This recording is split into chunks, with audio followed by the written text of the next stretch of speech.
দিনে আমার দিনে আমার হে সাদা তো হে এটা কি করে এসেছে যা যা যা যা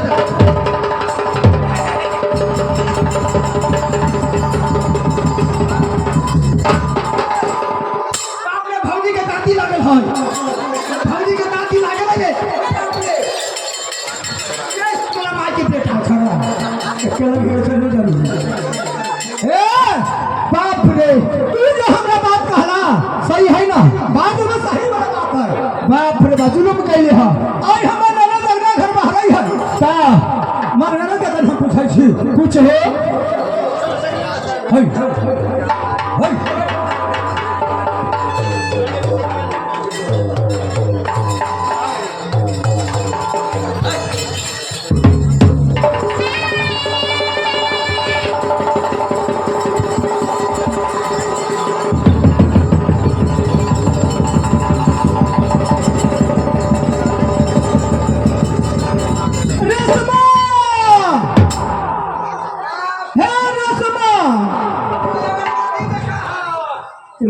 बेवकूफ लड़का है आगे छोड़ा हम ओकरा से बड़ छिए अब हमरा से छोट है और हम अगरबत्ती ई नेट के जमाना है भौजी के बोले में भौजी बोले छे की ना भौजी